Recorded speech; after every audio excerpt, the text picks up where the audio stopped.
Kantor Wilayah Kemenkumham Kalimantan Selatan melakukan verifikasi lapangan untuk calon pemberi bantuan hukum periode 2025-2027 di kantor Lembaga Bantuan Hukum Borneo Nusantara Banjarmasin Kamis pagi.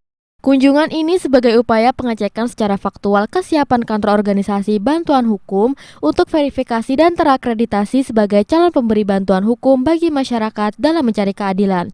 Kepala Bidang Hukum Kanwil Kemenkumham Kalsel, Agus Sartono mengatakan, jika calon pemberi bantuan hukum wajib untuk mengikuti verifikasi lapangan guna mengecek dan memeriksa secara langsung kondisi kantor, sekretariat organisasi bantuan hukum yang telah mendaftar, selain dokumen-dokumen yang berkaitan dengan persyaratan akreditasi.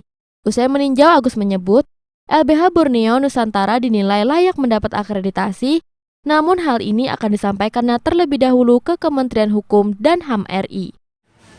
Artinya pada hari ini tentu ada verifikasi aktual untuk melihat posisi keadaan LBH untuk mengajukan akreditasi kepada pemerintah, khususnya pada Kementerian Hukum dan HAM. Maka tim verifikator dari Kementerian Hukum dan HAM berdasarkan SOP dan ketentuan yang berlaku harus mengecek di lapangan tentang status keadaan sesuai yang diajukan melalui syarat-syarat administrasi yang telah kami verifikasi sebelumnya. Maka kami mengadakan verifikasi aktual di lapangan, menyesuaikan data-data yang telah diajukan, yang kemudian akan kami tindak lanjuti untuk diusulkan ke pusat atas rekomendasi dari tim wilayah, apakah LBH, khususnya LBH Lembaga Bantuan Hukum Borneo layak dan bisa lolos akreditasi. Tapi kalau melihat di lapangan, insya Allah ini sebagai bahan pertimbangan beberapa hal yang kami saksikan di lapangan sudah sesuai dengan syarat-syarat yang ditentukan. Namun semua kebijakan ada di pusat, tapi kami berharap di wilayah agar tujuan dari bantuan hukum ini bisa lebih memaksimalkan di seluruh wilayah Kalsel dengan keadaan di lapangan, mudah-mudahan bisa lolos terakreditasi. Sementara Sekretaris LBH Borneo Nusantara Nita Rosita mengatakan, sejak berdirinya LBH Borneo Nusantara pada Juni 2022, pihaknya telah memberikan bantuan hukum secara cuma-cuma kepada masyarakat tidak mampu sebagai wujud dari visi misi para pengurus Yayasan Edukasi Hukum Indonesia bersama 11 advokat yang tergabung di LBH Borneo Nusantara. Tadi juga disampaikan terkait dari Kemenkumham apa saja yang memang diverifikasi di lapangan. Memang sudah kami siapkan sejak dari awal, dari pendaftaran itu kita verifikasi pemberkasan secara fisik.